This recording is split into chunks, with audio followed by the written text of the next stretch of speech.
Okay, so chapter 13. Three monoids, the first of many.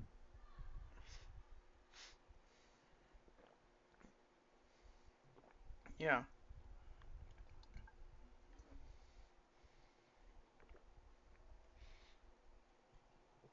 So this chapter is really about, how can I put it? It's really about this whole process of trying to find the most general things of like factorizing stuff out. It's kind of that in a way. It's Uh, totally that. it's kind of that. So we start. Let us start by saying. Um, okay, so if you remember a monoid, right? You need mainly two things. You need an empty element, and you need uh, a morphism that picks two things and returns the third thing. So And yeah, and the morphism together with the empty elements have to follow some rules. yeah. But what this chapter is talking about is like if you uncurry the mappend morphism, then now we're talking about mapping pairs. And that's fair. I mean, um, so then the question is, how many mappings of those pairs do we need to have in order to have the minimum amount to have a monoid? So that's very interesting. So let's suppose that we have a set of two elements A and B, and we're gonna call them generators of this very fancy free monoid. Let's also add, for a good measure, the element E to serve as the unit element, because we need one. And Yep. now, because we're talking about mapping pairs, let's think about some pairs.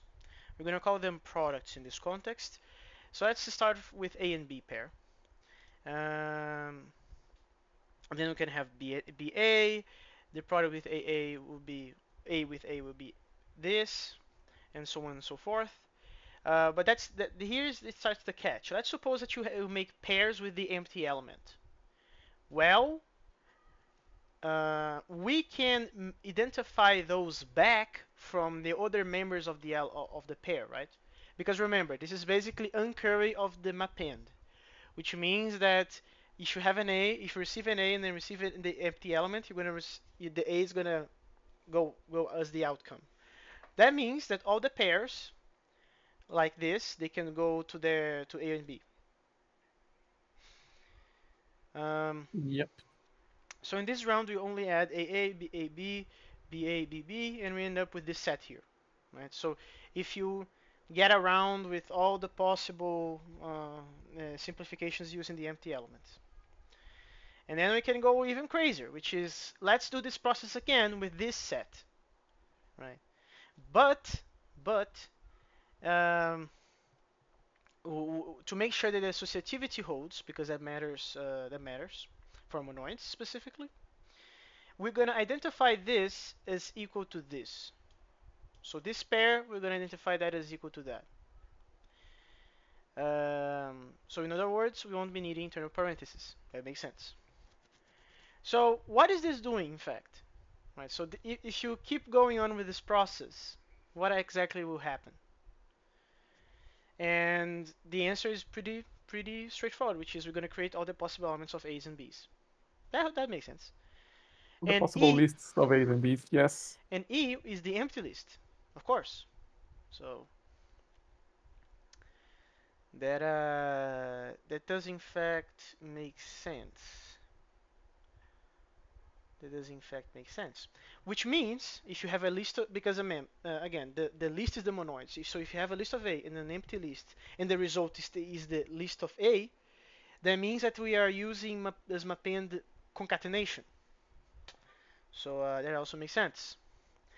So this kind of construction with all possible combinations of elements, which again all comes from uncurrying the mapend, We're gonna call that, um, well, for this specific case of the monoid, it constructs the free monoid, but this particular methodology is actually free construction.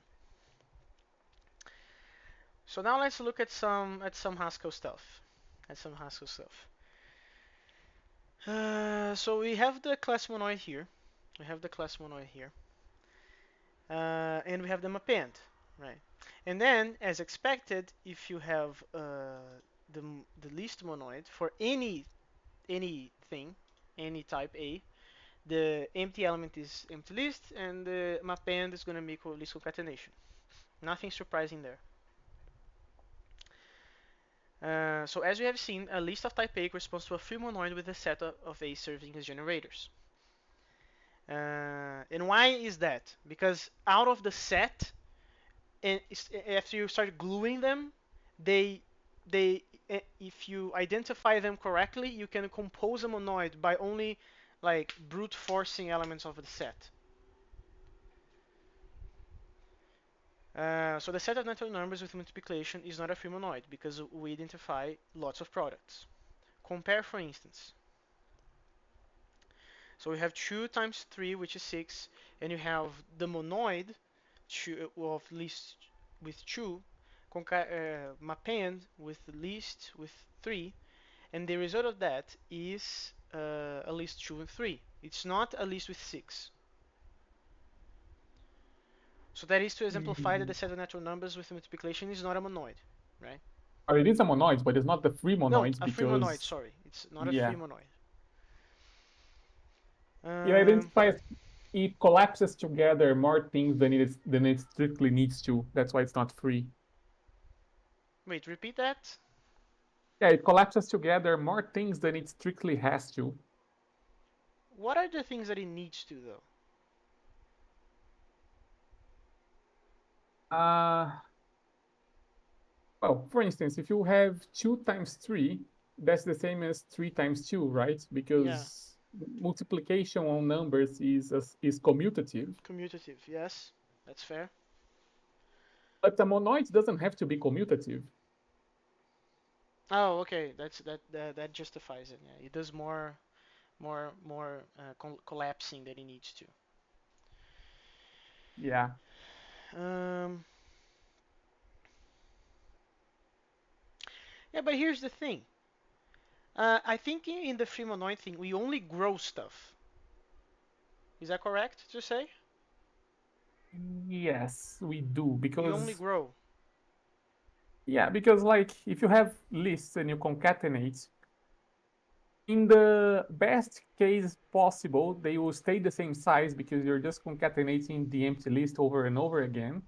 Yeah. But as soon as you concatenate a list that's not empty, you will have something bigger than you had before. But that's the thing. Is that the case to all free monoids? We only grow? Well, it has to be because otherwise you will have something that's not quite associative necessarily. I mean, it will be associative, but it may have some other properties beyond just associativity and identity. Hmm. So the free monoid only grows. That's interesting. It's not mentioned this here. I mean, the free monoid is the list, the finite list. So, No, no, no, but that's not my question. My question is in general.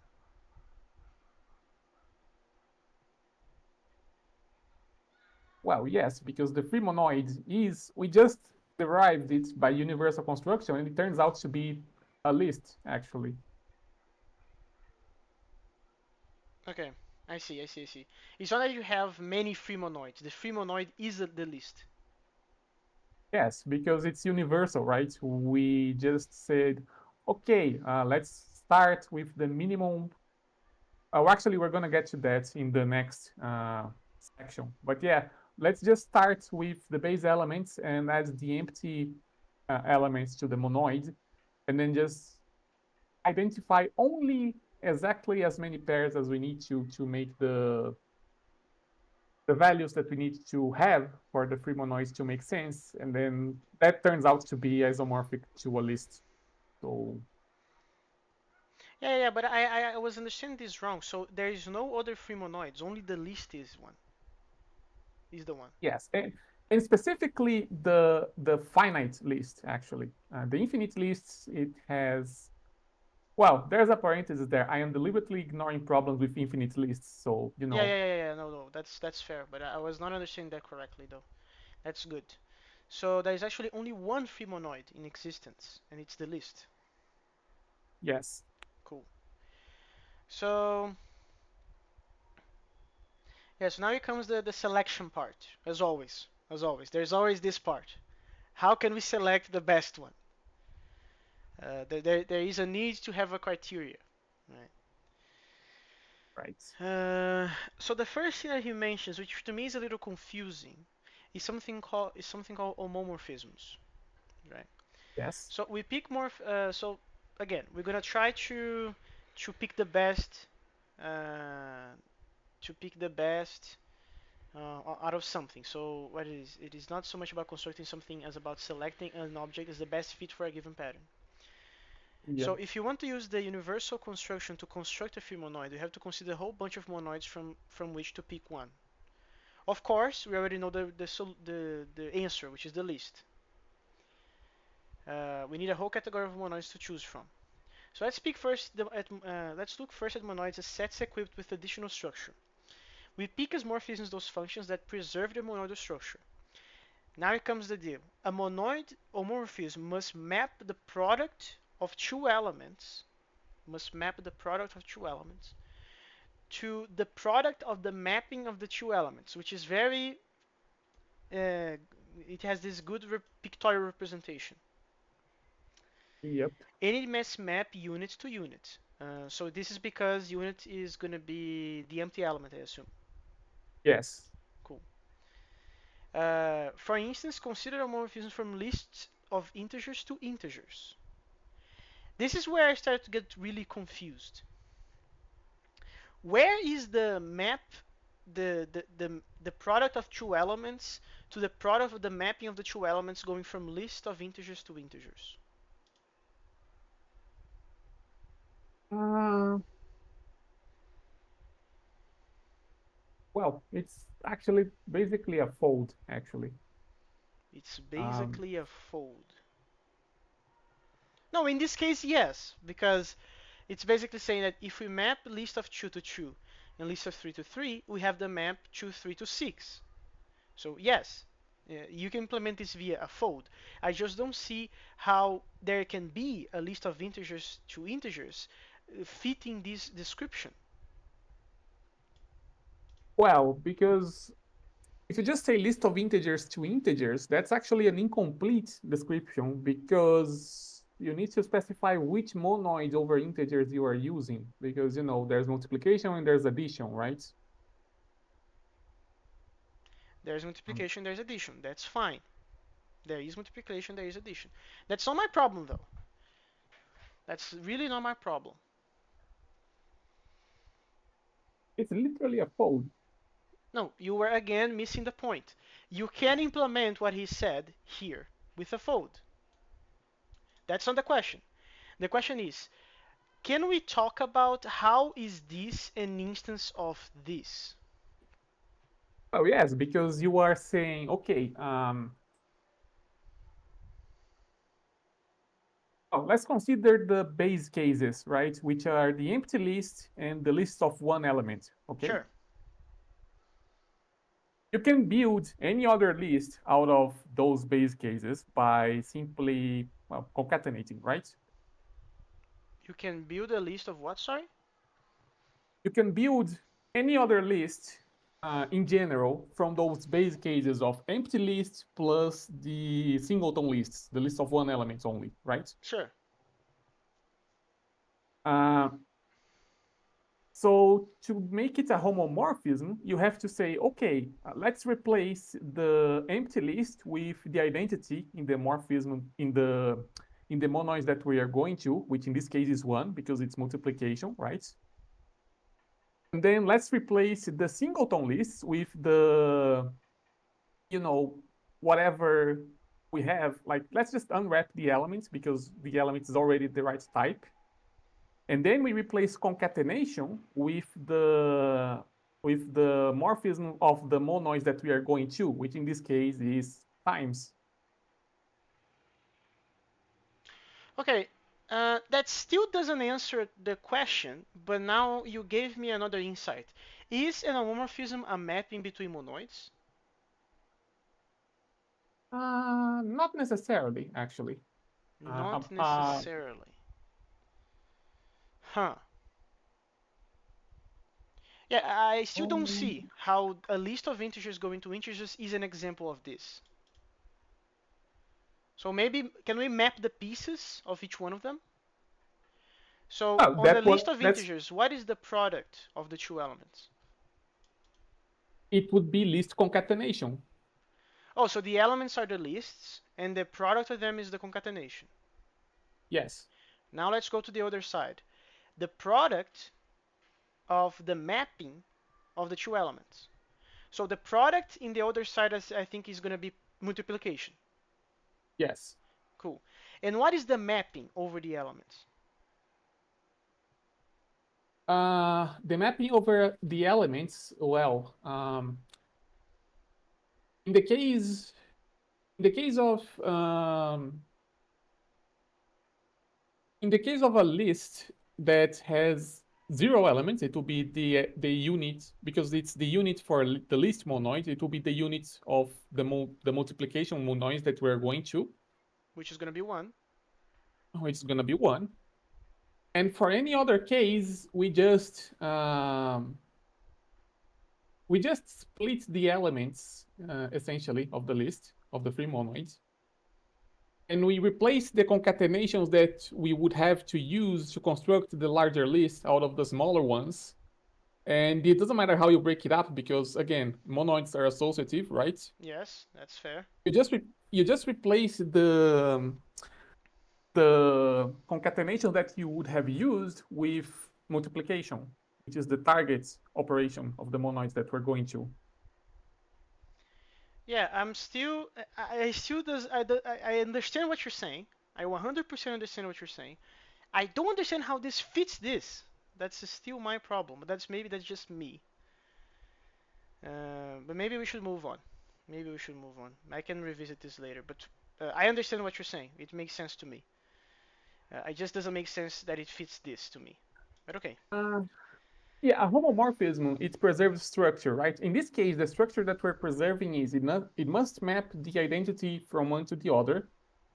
It must map the operation in such a way that it preserves associativity. And those are the only two properties we're concerned with, which means that the homomorphism is not allowed to, for instance, reorder elements because monoids in general are not commutative. No, that makes sense. From what you explained, the exemplification, and the example here, down here, totally makes sense that you cannot reorder them. I understand that. I just cannot fit the pieces of the example to this thing. To me, I'm still on hold on that. Okay? Um, so let's move on. Let's forget this internal structure of the individual monoids and only look at them as objects with corresponding morphisms. You get a category mon of monoids out of that. Cool. Um, okay, so now comes the real deal. That's very important for later. There's So every object of there, mon can be trivially mapped to a set. Every object of mon. And why is that? Why is that? Um, because that will be the set of its elements, right? So you have a monoid, which is the object of the category mon. The set that we can extract out of that is going to be the objects of that monoid. So in fact, not only you can map objects of mon to sets, but we can also map morphisms of mon to functions. Um, so this mapping of objects and morphisms from mon to set, well, a set with non-capital S that is part of the category set is in fact a functor, right? That makes sense. That makes total yep. sense. So since this functor forgets the monodal structure, once you get inside a plain set, we no longer can distinguish the union element and care about multiplication. It's kind of forgetful functor. Very playful name. Um,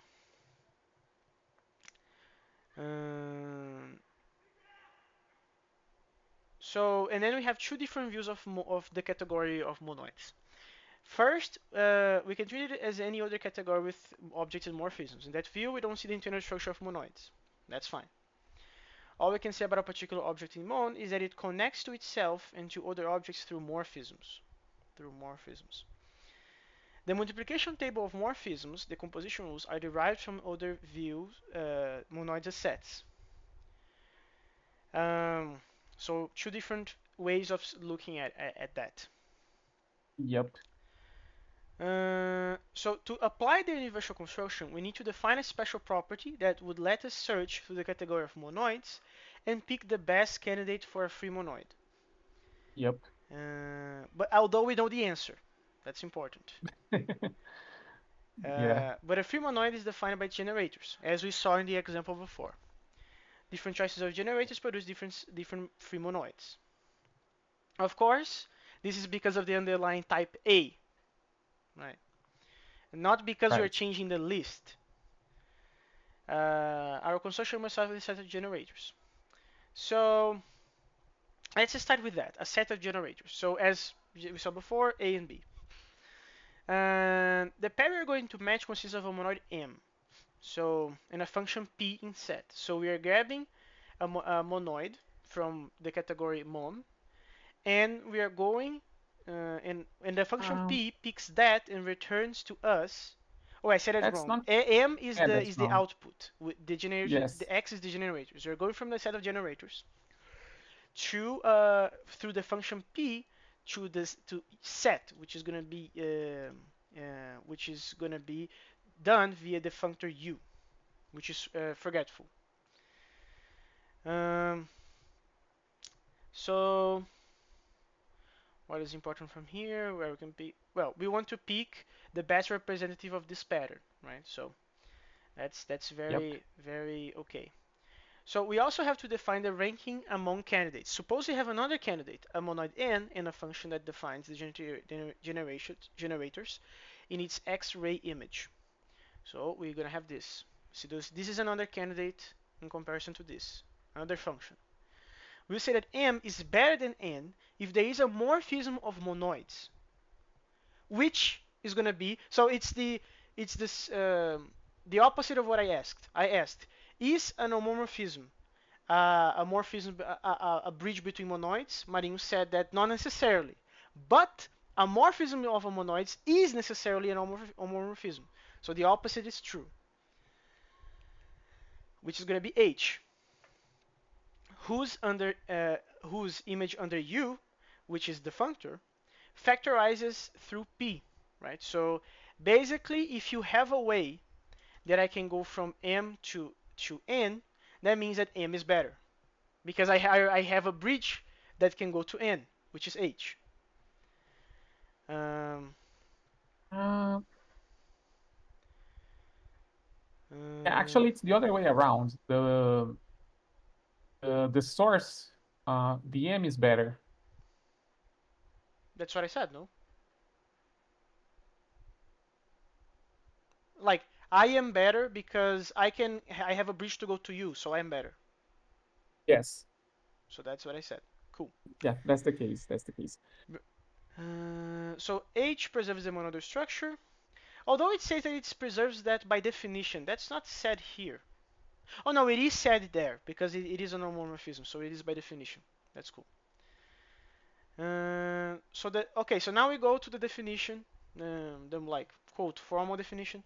We say that M together with the function P is the free monoid with the generators X if and only if there is a unique morphism H from M to any other monoid N together with the function Q that satisfies the above factorization property, which is this one. Yep.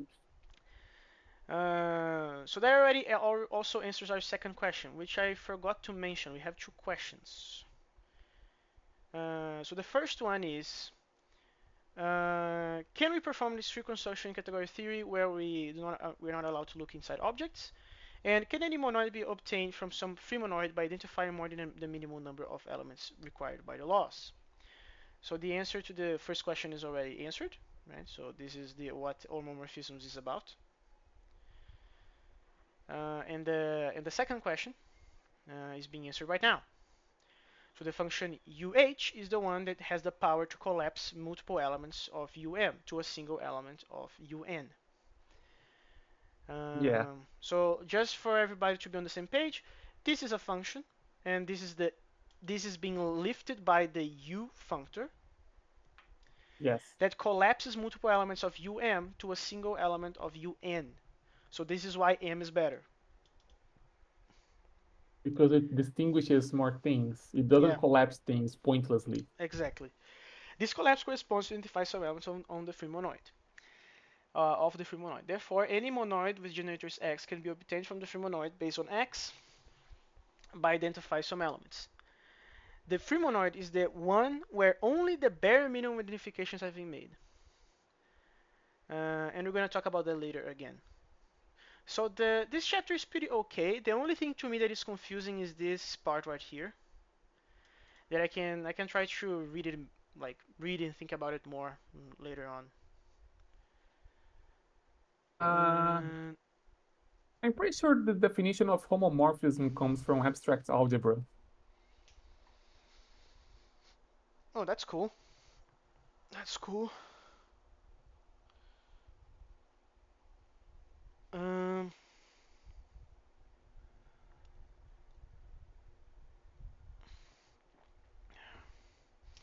yeah, man. I really don't understand how the list of integers to integers is an example of this happening.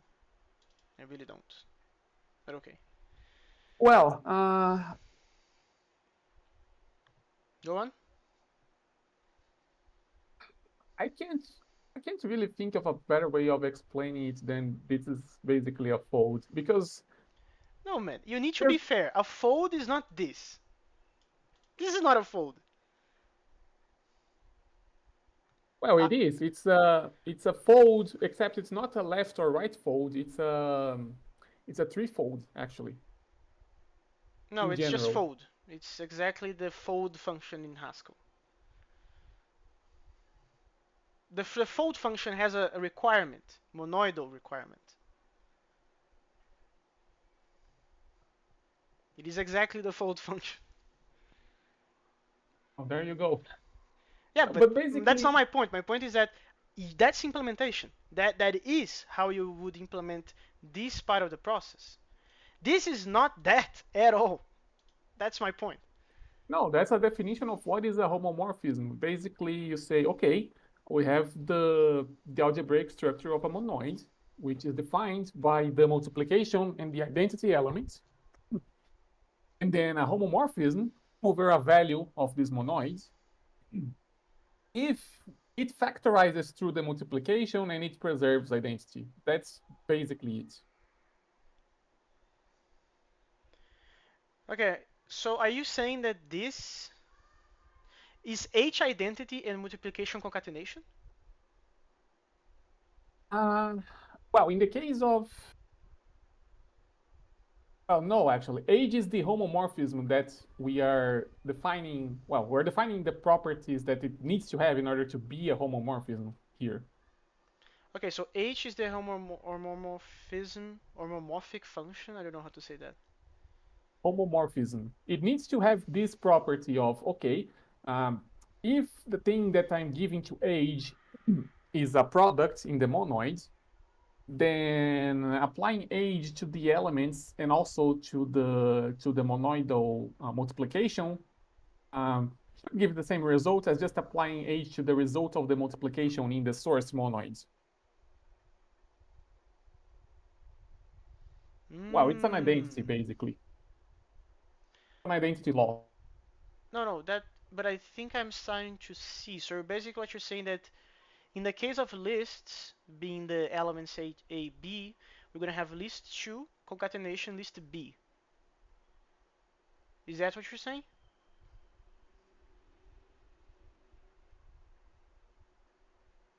Marinho?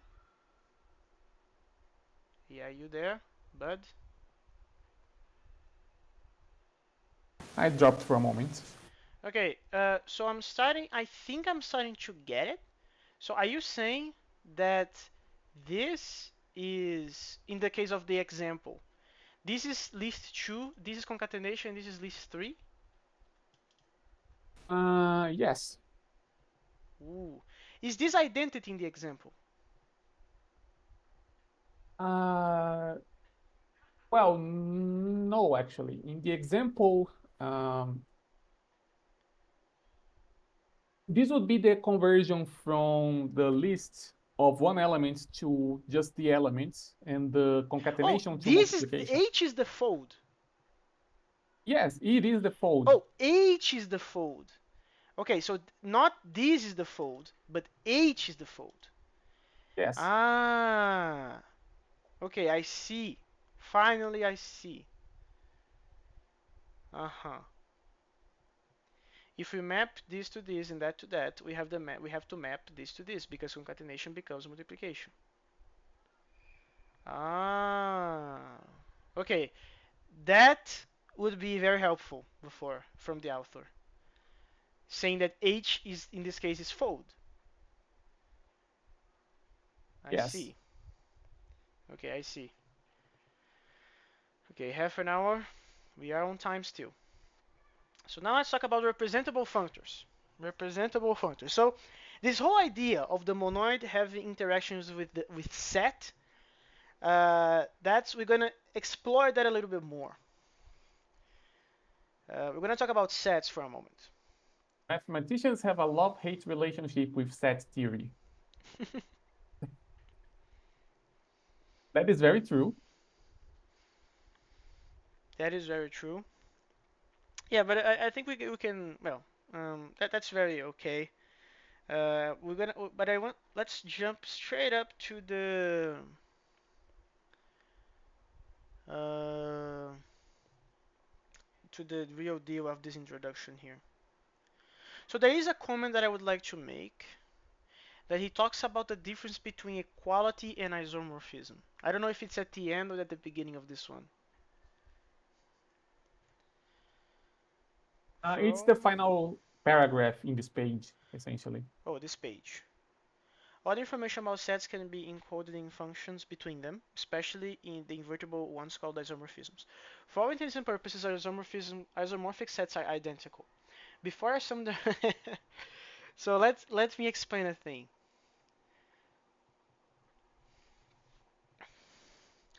The important lesson about sets is that it's okay to compare sets of unlike elements. We can say that a set of natural transformations is isomorphic to a set of morphisms because a set is just a set. Yeah, so they don't have any structure. That's the point of the forgetful functor, right? Yeah, Isomorphisms in sets. this case just means that every natural transformation from one set, there is a unique morphism from the other set and vice versa. Go on. Yeah, sets actually have surprisingly little structure, if you think Yeah. about it. Yeah, it's just a container. It's just like a set, like a basket of stuff. You can compare apple Uh, with oranges if there are objects from different categories, but you can compare baskets of apples against baskets of oranges. That's very interesting. That's very interesting because that means that in one level they're not comparable, but if you go up one level, they are. That's very interesting. Uh, so now let's talk about the home functor. This thing is very cool because it starts very plain, like very plain and dry. You just need to remember a few definitions and you're good to go. And then it starts to yep. get crazy as you go.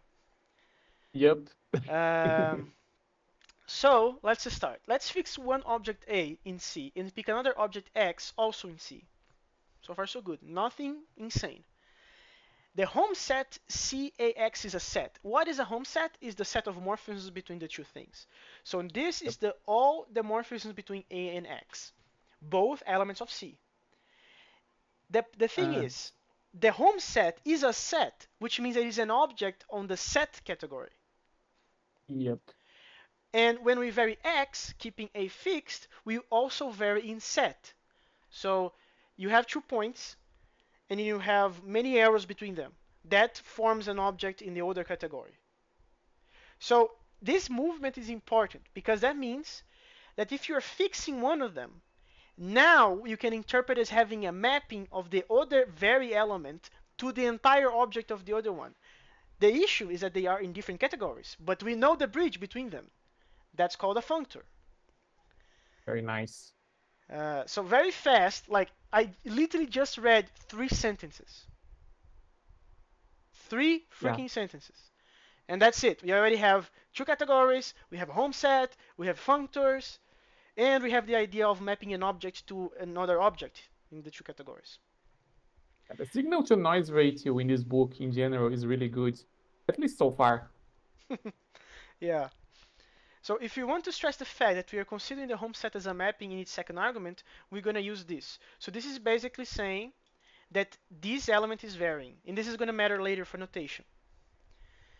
Uh, so this is going to basically it's a bunch of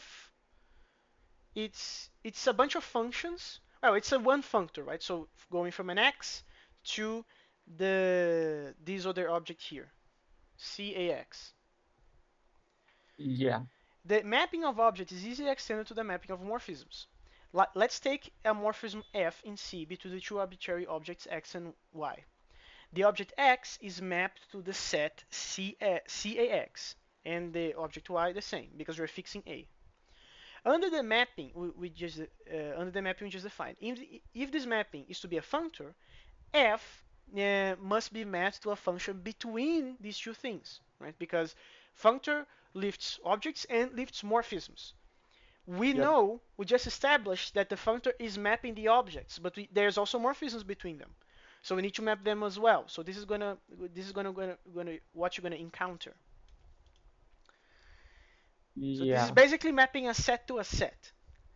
Let's define this function pointwise. So that is for each argument separately. For the argument, we should pick an arbitrary element of CAX, so any morphism of on that. Morphisms are composable if they match end to end. It so happens that the target of H matches the source of F, so their composition is this. So what is F? F is a function from X to Y, right? And H Yes. is a function from X From A to to X, actually. A to X, right? So an element from this H is A to X. So if you go A to X first, you pick the X and pass to F, you're going to go to Y. So the composition is this. Makes total sense. But this necessarily is a member of this. Huh. That's cool. That's very cool. This is the drawing, right? Which makes perfect sense.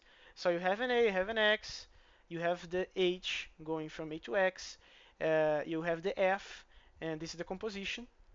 And in the other world of the sets of those mappings, you have one going here to here.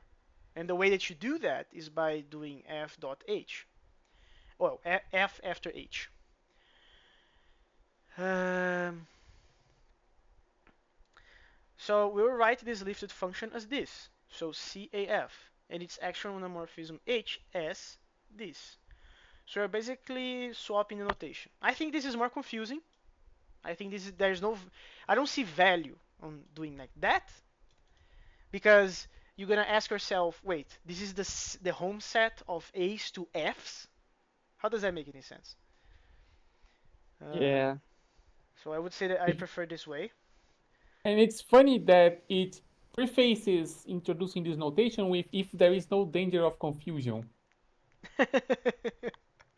Since this construction works in any category, it must also work in Haskell. In this particular case, is the reader. So makes total sense. We have seen this before. It Now, returned. but the OP is going to return as well, and the reason is because what if we do the opposite? What if we fix the destination and keep varying the argument? We're going to get a functor again, not a covariant one, but a contravariant one. Which is very well. It's symmetrical. It makes sense to be symmetrical actually. And if we vary both of them, if we vary both of them in a particular way, we can get the profunctor one, which is contravariant in the first argument and covariant in the second. So this is the profunctor. So the important lesson that this observation holds, the mapping of objects to home sets is functorial. Since contravariance is equivalent to a mapping from the opposite category, we can state this fact as this. So what does this mean? What does this mean? This means that mapping of objects in a category C is functorial because you can always bridge that to the category with the category set. That's what this means, which is Very very nice. powerful because we are not talking about what type of categories we are dealing with. We just know that there is a category, there are objects, and they have morphisms. And you are saying that there is at least one functor in whatever category this may be, which is a functor that bridges you to this to set. So that's That's very, crazy. very cool. So, uh, well, actually, there is a catch in what I said, and I didn't even notice when I was saying. I said that there is a category with objects and morphisms between them. I think my intuition, at least, of the representable functors is that what if you have no objects? That's the exception to this rule, and we're gonna see that a little bit later. Um, we've seen that Right, for go on. because if you have no objects, you can't construct a home functor because there are no objects to have morphisms between. Yeah, So yeah. Which apparently is this lemma, right? But again, Yoneda's lemma that was cited a while back as well, right? no, that was And we cited before. and we still haven't gotten to the definition. Yeah, but I think we are close though. I think we are very close. But maybe I'm wrong because the, it's saying that as long as FA is non-empty and F is the functor, am I right? So that's interesting. So Um, the category can be with stuff, but the set can't. Is that correct? FA. FA. Yeah, but Hmm. we are jumping ahead of ourselves. Let's go back. Yeah, we're jumping ahead. So, but this idea of emptiness is what is important because if you think about it, if you really think about it, yeah, that this makes sense. Like this thing, it kind of makes sense. Like nothing too crazy. I wouldn't think of that myself, but now that somebody told me, I can, yeah, I guess. The functor is oh, let's read from the beginning. So we've seen that for every choice of an object A in C, we get a functor from C to set. This kind of structure preserving is to set is often called a representation. We are representing object isomorphisms of C as sets and functions in set. Yep, makes total sense. This functor itself is sometimes called representable.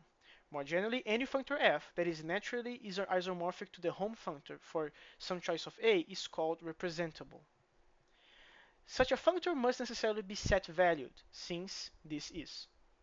Makes sense. Um,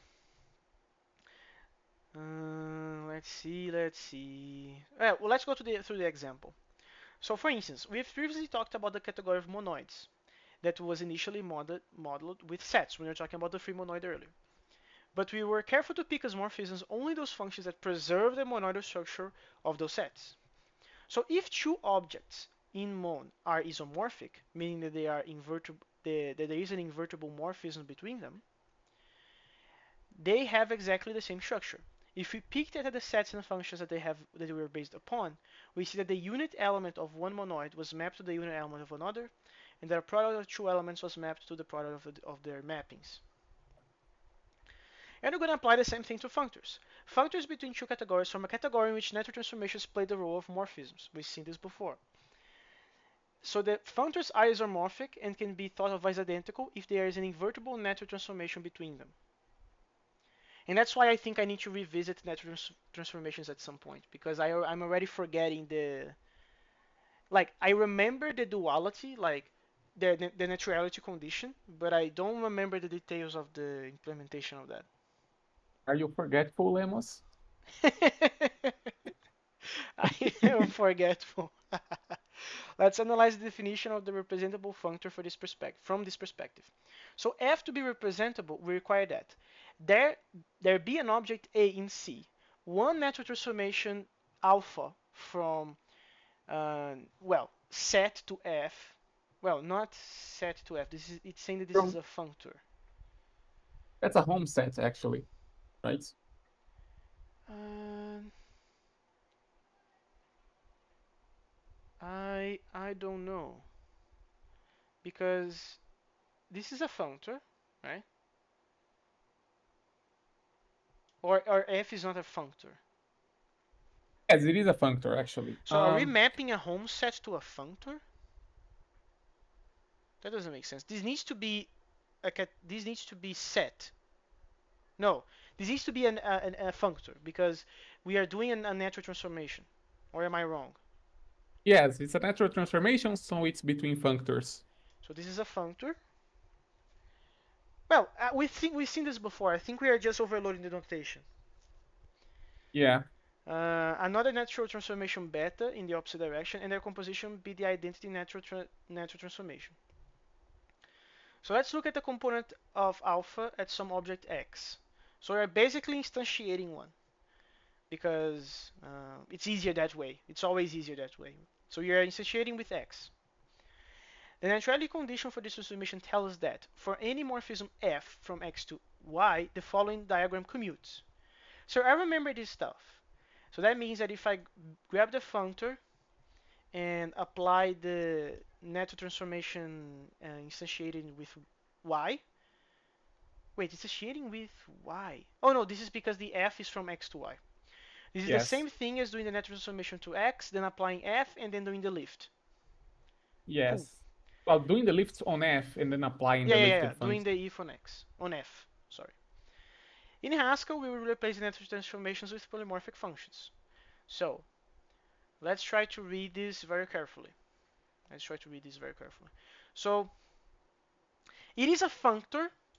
Man, I don't know if this was. Oh no, it is a good choice because this is CA of x. This is CA of dash. Okay, so that's fine. So this, let's pick this because it's instantiated. This is basically a function, as we've seen before. And this is f of x. Boom, f of x. The neutrality condition now can be rewritten as this. So you f, uh, F map F. yeah, you f map f, you f map f. Huh? That's That's very weird. Are we following this?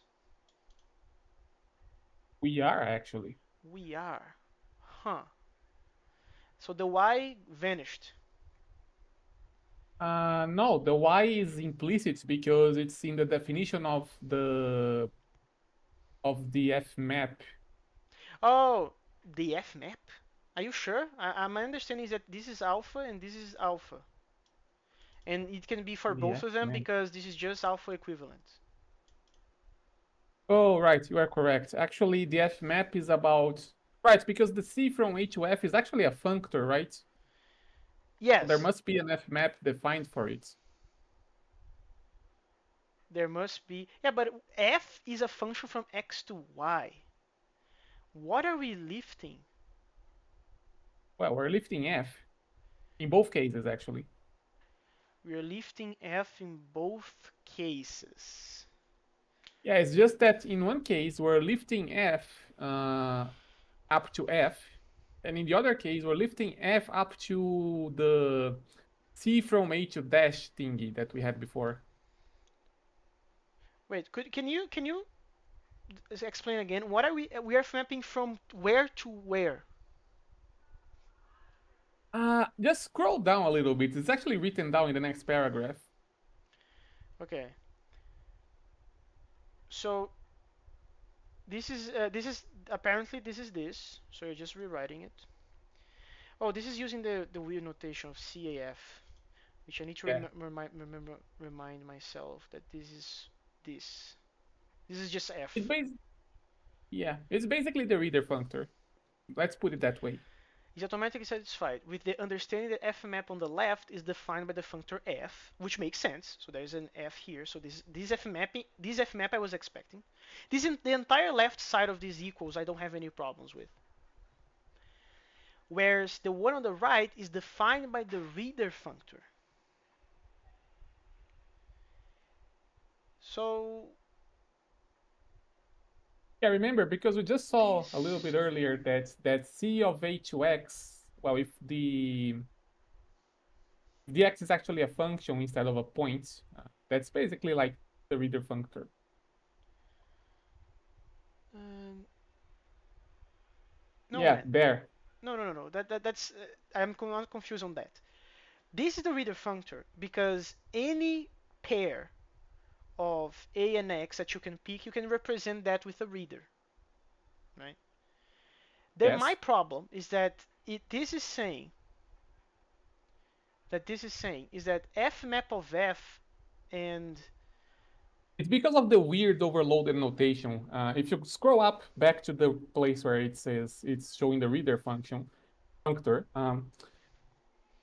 yeah, you see the when it introduces with no danger of confusion the notation of no, C, forget the A, and X. notation. I'm reading that down there as just f. That's why to me it's weird because this is f. If this is No, f, it's oh, not it's actually. not. Okay, so go It's on. not. Yeah, because you see, when it introduces this notation with no danger of confusion, you have to think about it as applying the F map of reader to it. Oh, Yeah, because if you scroll up back to the functor definition, you see it's showing if there is no danger of confusion, blah blah blah, C from A to F, where F is actually a function instead of the result, right? And yes. then if you look at the instance for functor for reader A, you see reader of A, there's the reader is the C, the A is the first thing. So by elimination, the F inside of the C from A to F must be the F in the F map. Wait, you said something very interesting. You're saying that the C is going to be reader, A is going to be A, and this F is going to be this F, Yeah, or it's the F is F going to be up. No, no, the F that is being passed to F map is the F in the no danger of confusion notation up there, right? C this. Which means that this is a very weird way of saying F map of F under reader A. So this is basically F map, Yes, F map, specifically the F map for reader A. specifically for reader A. I understand that. Well, that needs to be the case because reader fixes the A, and we are fixing the A here as well. Yes, So it's fine, like theoretically fine. yes. It's just a notation that completely puts me like tricked me because There's no danger. Don't worry, Lemos. There's no danger of confusion. and I'm like, man, holy fuck. Okay, so now going back to this. So now that I understand that this is an F map, this is an F You can map. basically, yeah, that's basically reader A written in a very weird, confusing way with no danger of confusion. Okay, so since F map for read is just function composition, we can be even more explicit.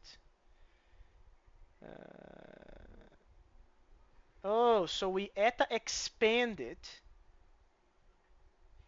with an H.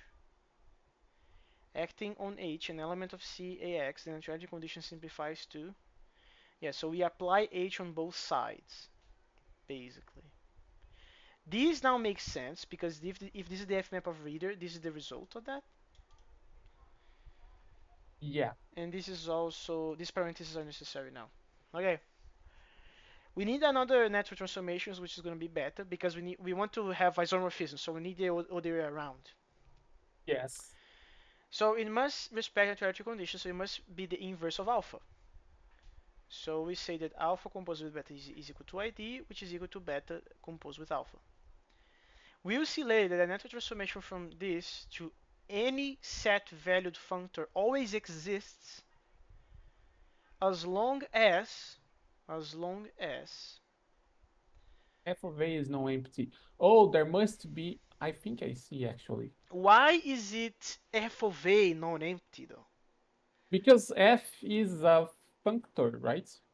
Sure, but that means that And we are there's no relying. element on the other side. But what about the No, no, source no, no, no, side? no. No, no, but here's the thing. F of A is actually the source side. No, it can't be. We And are we are. applying a functor to the object A. F is a functor. It's saying here. So f of A needs to be the destination side. No, no, no, no. We're trying to represent the functor F inside of set.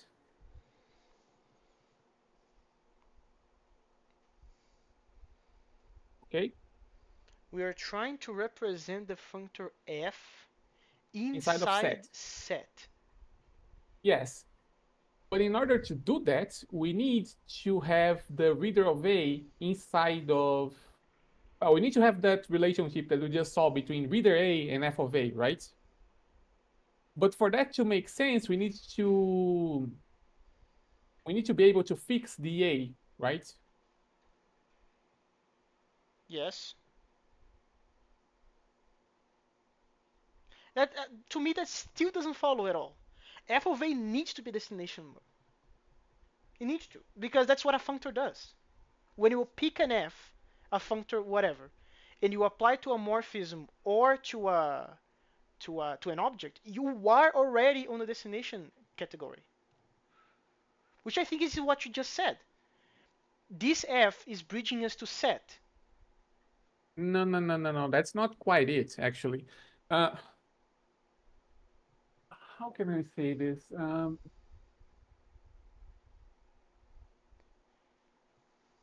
Okay, this whole exercise is about, okay, let's try to represent like morphisms, or in this case, functors actually, as objects in set, right?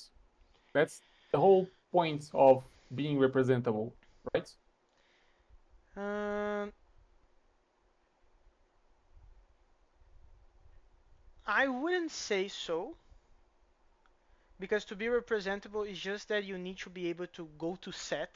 You have a functor to set, but it is saying here that by extension, the functor the the functor that does this is that bridges u category whatever to set. This functor is representable, and then it's saying later that this functor must necessarily be set valued, since say since this is. Right, because the outputs, well, targets the target object of the reader of A is set, basically. Yeah, That's what this is saying. no, yeah, I completely like I can see the reader, I can see set. There's a functor there here. I can see that. Now what you're saying, which I think I got it before, but maybe I was mistaken. You are saying that f itself must be representable on the target set. Uh, well, actually, it's not quite that. The target of F must be representable in sets.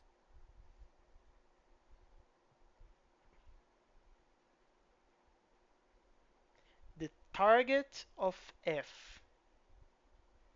The target. Huh. I don't know if I quite understand what that means though. Hmm.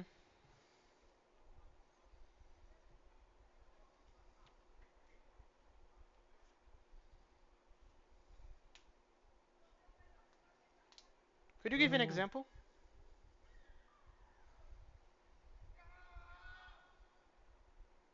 I'm still trying to figure that out. Have I'm half time trying to figure it out myself, actually. Okay. Okay, so So, let's see. so, so So, are we on the same page at least on the part of like if you have a category whatever with objects and morphisms between them, having a representation having a representable functor means that you possess a functor that bridges your category with the set category. Are we settled on that? Or am I wrong?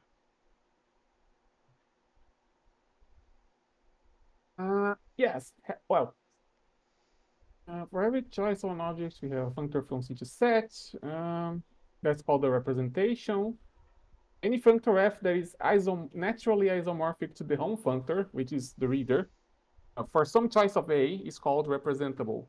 Oh, okay. And the Actually, representation, actually, you just read it. I think that's the point.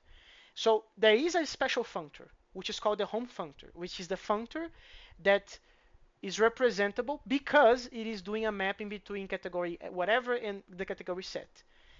yes, Any functor f that is isomorphic to this special one, that one needs to be set valued. yeah, Okay, so now I think I understand it better. So we are mapping functors across themselves, so that's why natural transformations came into place. That makes sense. Um, and what we want to do is the following. yeah. We're trying to find an isomorphism between f and the home functor, which is reader. Yeah.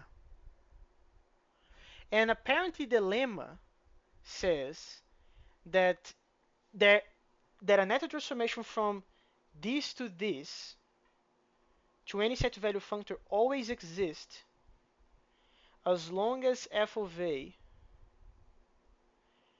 is non-empty. Huh. So this functor is the home functor, agree? Yes. Cool.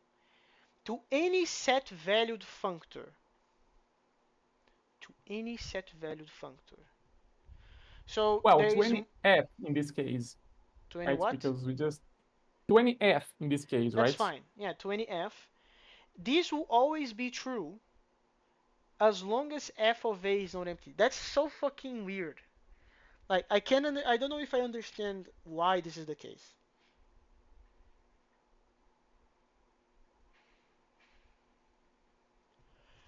Hmm.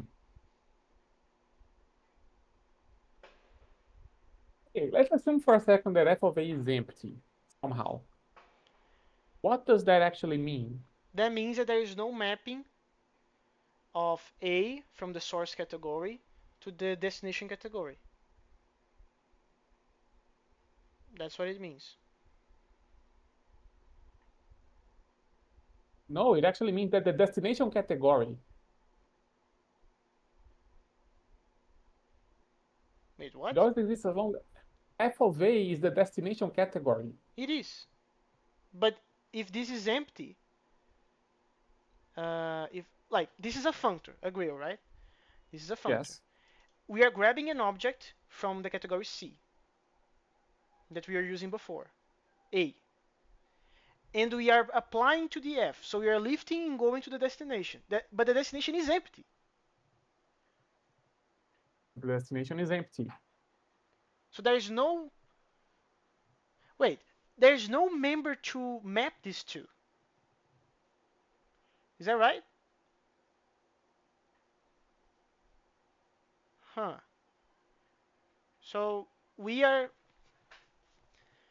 we are mapping A. We are mapping A. Yeah, man. I think that is the case. There is a drawing that may help. Here, you see, F, the capital F is doing this, right? It is doing a horizontal move here. Um, And there is nobody here. yeah, And that's the there's conclusion. That's nobody here. I don't still mm, don't know why the reverse is the true. Like why if it's non-empty it's guaranteed. But we're gonna see this lemma later anyway. So in Haskell with the least functor with int, here's a natural transformation. Why? Because you're going from reader to list. This is a natural transformation. This is a functor to functor. This is a natural transformation. That's okay. So we fixed the 12. That's okay. I can then fmap the function h over this list and get a list of the type returned by h. The neutrality condition is equivalent to the composability of map. So now, if you swap the alpha in this thing here, you're gonna discover that this holds. You're gonna discover that this holds. So how is that? Easy. The h is gonna be h alpha of h. Oh, you're just replacing with equational reasoning. So the alpha of h became this, and the alpha f dot h became this. Yeah. Alpha f dot h. Sure. So this is the same thing. This is the same thing. It makes total sense, right? Because you pick the thing, you apply h, then you apply f, and you are mapping. So you're gonna do that throughout all the elements. And this is doing two maps. So it's just Yeah. worse. So to do the opposite, which is to do the beta transformation, right? Because beta is the inverse of alpha. We can't, right? Because head doesn't work for an empty list.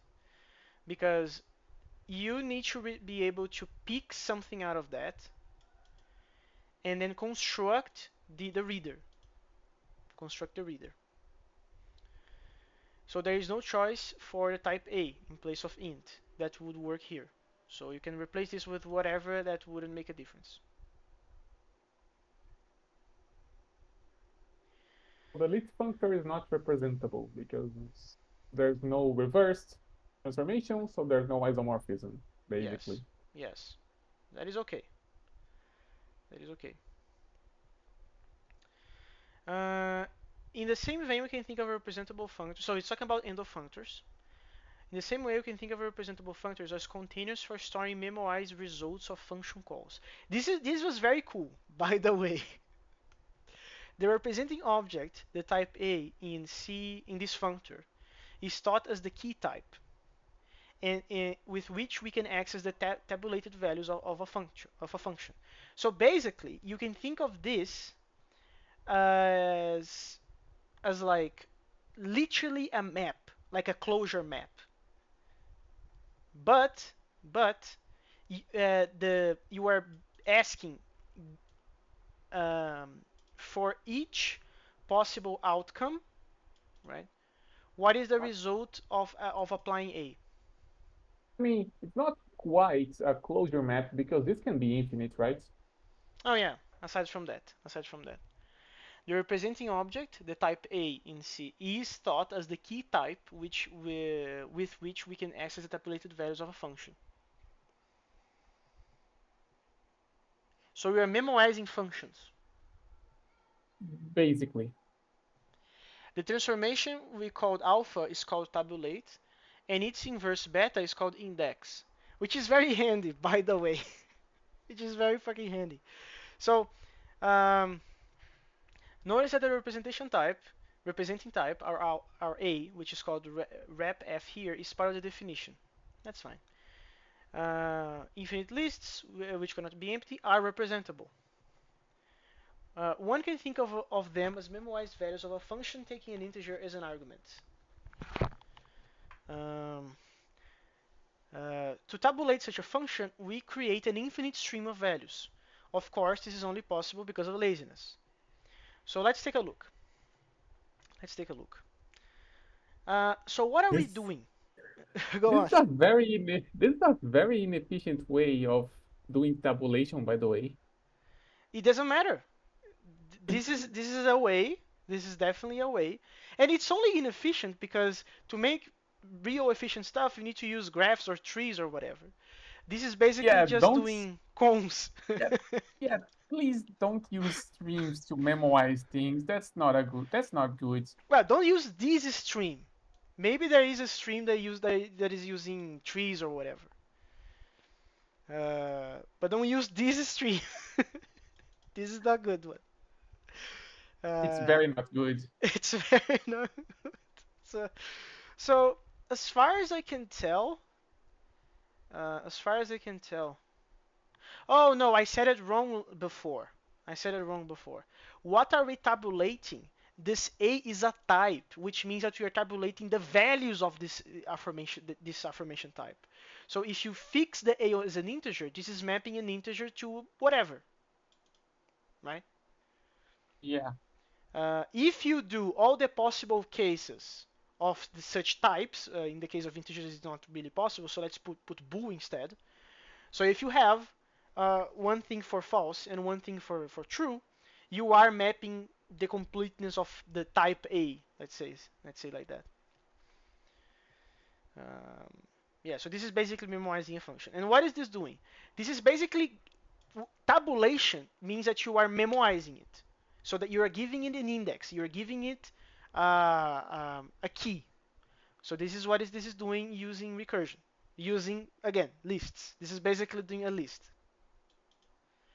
And the indexing is recursion, of course, because you are basically searching for that index in your list. So this is literally no different than using just normal lists. This is just a more this is just a more cons. Oh, and it doesn't have a new case, right? That's why this is not a sum type, which is the conclusion of this chapter. Sometimes, usually, some types are not. Well, that's a very tricky. That's a very Marinho joke. Sometimes some types are not. That's rogues. Wow. That's so bad. So bad. But okay. Uh, but this cannot be empty. That's kind of the point. That's kind of the Yeah. point. Uh, so it's interesting that you can implement a single memorization scheme to cover the whole family of functions with arbitrary return types. Representability for contravariate functors is similarly defined, except that we keep the second argument fixed. The second argument of this fixed. Uh, we may consider functors from the opposite category to set because it's the same as that. Now, who would have guessed that? Um, remember that home sets can in turn be treated as exponential objects. The home set is equivalent to this, and for a representable functor f, we can write this as that. So That's if very terrible notation, by the way. this one, Yeah. eh, You are you are elevating a dash to the eighth power. That's like how do you how do you even multiply a dash? you get a line.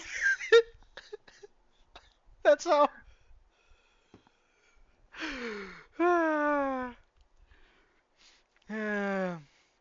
So, in conclusion, it turns out that functors that are based on product types can be represented with some types, and that some types functors are not in general representable.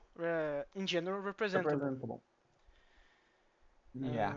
But this first part I forgot about it. It turns out that functors that are based on product types can be represented with some types. Huh. So functors that are based on product types. So let's pick tuple. Well, actually, if you, we can look at the string actually, because the string type above is a product, right? It's just a straight up product. Yes, but how are we making it representable with a sum? Well, integers or natural numbers, I guess in this case, are sum types. If you go to the, the usual Peano definition of natural numbers, that's clearly a sum type. That's fair, but like, how can you say this in general though? Do you have any other example aside from that one? That's why I wanted to propose tuples as the product type. How can we represent a tuple using a sum type? Representing this meaning, right? In this meaning here. Now, if you have a pair, uh, you can replace it with an either. Well, we saw Yes. that. We saw that. That's fine. Oh, actually, no, it's not even an either. It's a Boolean, I think. Because they're basically saying, okay, Uh, a Boolean has two cases, a pair has two elements, and then we're just memoizing the result of a Boolean function. We use it. You use a pair for that because you have two possible results. but how is that related to representation, to making it representable? That's what I don't understand. Like to be representable means that you have a functor to the set thing. How make having a sum type does that? Or am I mistaken? Am I confused? We're talking about specific ways to represent particular, well, functors in this case, right? Yes. If you go back to the whole parallel with like memoization, Yes. as I said, if you have a product containing two elements, you can memoize that. Um, well, actually, that's a memoized representation of a function that accepts two possible values, so a Boolean. Likewise, if you have a triple, that would be a representation or a memoization of a function that takes a three-element sum type, and so on. I'm not sure how that interacts with some types that have something other than unit as their payloads, though. Um, we are way ahead of well, further in our time here. I think we're gonna finish this and then we can talk about more about this later because I'm still not entirely sure what it means to say that we can make a functor out of a sum type to make it representable usually for products. Well, for products because there's no usually here. It's S- because of the logarithm thing that it showed above, basically, where we take the logarithm of both sides just for kicks. Just for kicks, yeah. But what does that mean though? You know? That means you're taking a function, which is an exponential, and lowering it to an actual, like, data type, dA in this case, from the home stats that we are fixing. Okay, I understand that. How is that related to sum types at all? Because inside of a logarithm, like the product of two logarithms is actually the sum of the arguments of the logarithms. That's from algebra, if you from the definition of exponentials and logarithms. If you Hmm. like log a times log b is the same as log Log of A, a plus b. A plus B. No, I remember that. Yeah, let's just finish this paragraph here and then we can talk more about it. Notice that a representable functor gives us two different implementations of the same thing, one a function and one a data structure.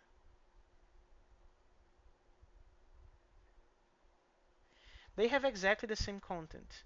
The same values are retrieved using the same keys.